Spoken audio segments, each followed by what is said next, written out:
to Bits and Bops, a channel where I talk or do anything. In this week's episode, I'm going to talk to you a little bit about my Universal experience. And that I mean the Universal Studio experience.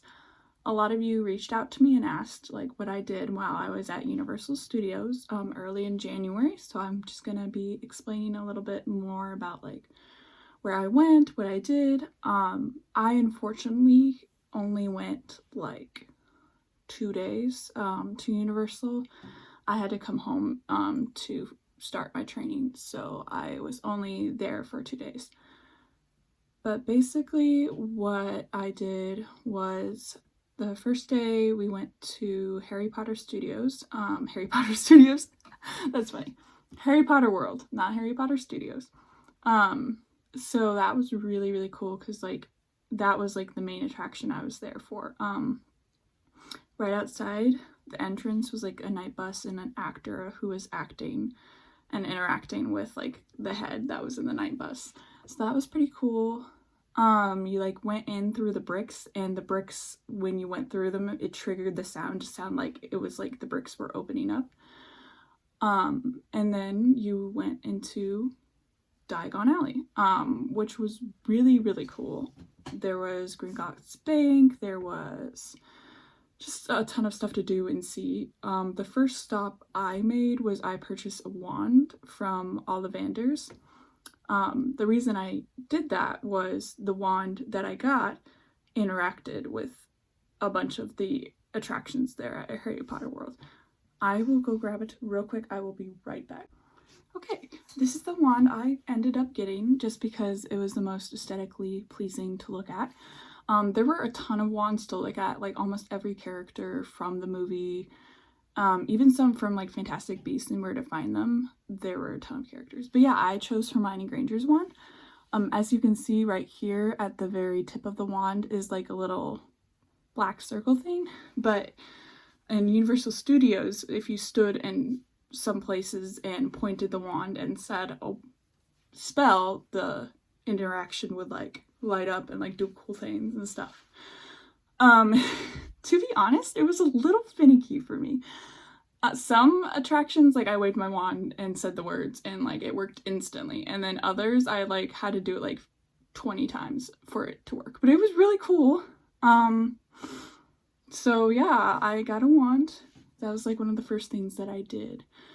Then we went, let's see, where did we go next? We went on the Hippogriff's Flight, I think it's called. I could be getting these names wrong. But basically it's a ride where you are strapped in to Buckbeak and he flies you over different places. And honestly, to be honest, that was the scariest ride I've been on. Not because it was super fast or anything, but the way it's strapped in was you were only strapped in by your legs, and you also had no place to put your stuff before the ride. So you just had your stuff down by your feet, and you also had the strap that came over your legs. And being a very tall person, I was really crammed in there. So that was kind of scary because I thought I was gonna fall out. If that roller coaster had been any faster, I probably would have fallen out. But it's okay. We survived. We're alive. So,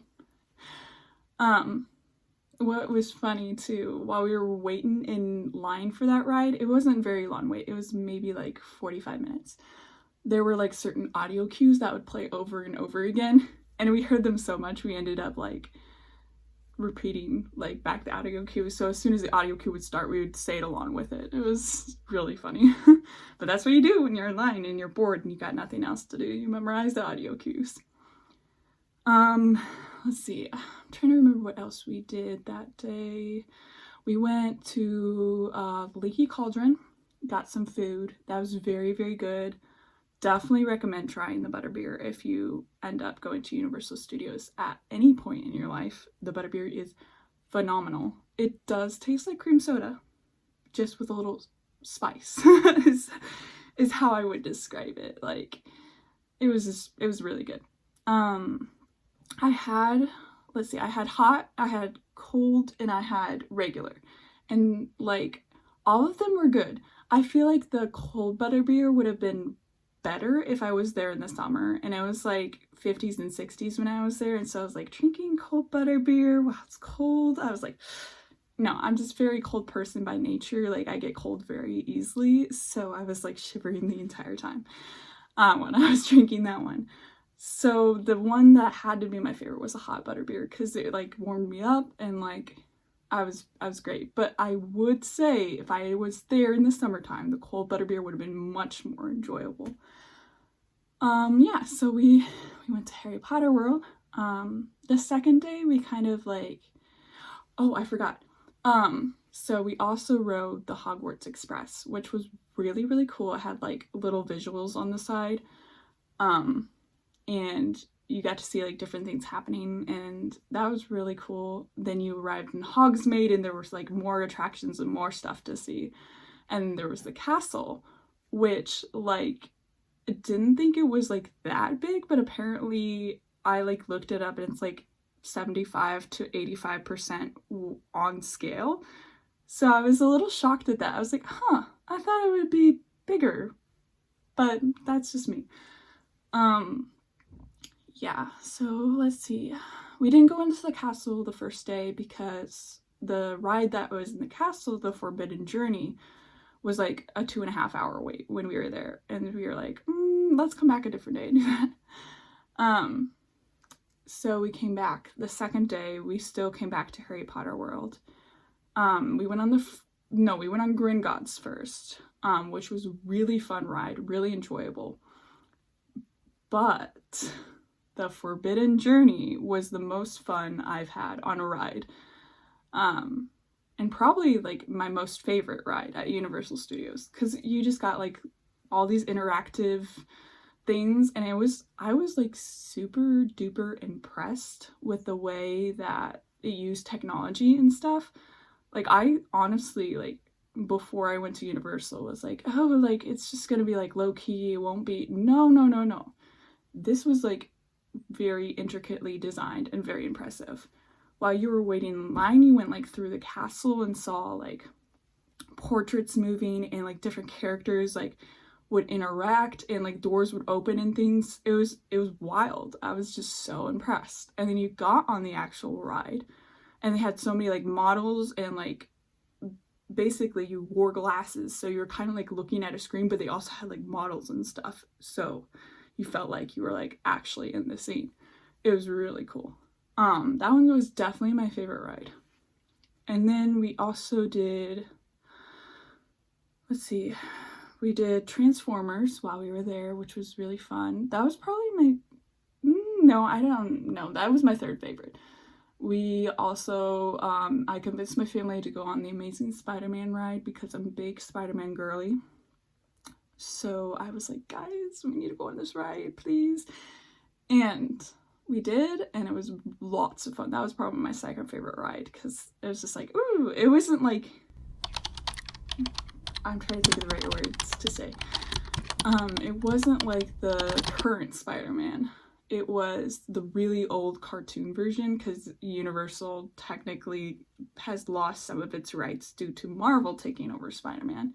But it was still really, really cool, and like kind of interactive. Like, again, same kind of similar vibe as Forbidden Journey, where it was like you saw models of things, but you also saw like the screens interacting. So that was really cool. Trying to think of what else we did. We saw Born Stuntacular, which was like a new attraction, and that was really, really impressive. Like, as for me, like, I'm an actress, and so that was just like super like well done, and the technology they used was crazy. It was like otherworldly. Like, I felt like I was like, this is like something of the future. Like, this isn't something like today. This is like something that I would expect to be like a few years from now. I don't know. It was just like the way the set moved, and like it was like on a huge screen again, but there were like set pieces, and so he would climb on set pieces, but the screen was like, I can't even describe what was happening. Like, honestly, it was so impressive. Only my highlight would be Harry Potter World, just because I'm a big Harry Potter nerd. I've read the series like 12-13 times. So seeing that was super near and dear to my heart. And like surprisingly, like I mean there weren't a ton of actors like I thought there would be. Like I went to Disney World 2014, I think.